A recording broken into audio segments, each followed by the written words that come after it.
Hi everyone, it's Jan with ALVAO, and I'm doing a series of short videos about IT asset management demonstrated on ALVAO asset management solution.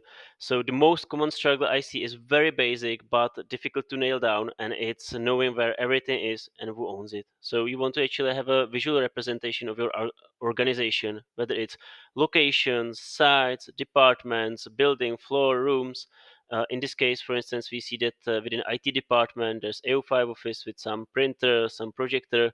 There's James and Peter. James is using this laptop, and you want to see details of that laptop in terms of software, hardware, warranty expiration, what have you. Of course, if there's an incident, we want to be able to quickly find that user, know where that user actually is located, what is their equipment, and what are the details. You don't want to be asking them questions. Why do you need this? Three things.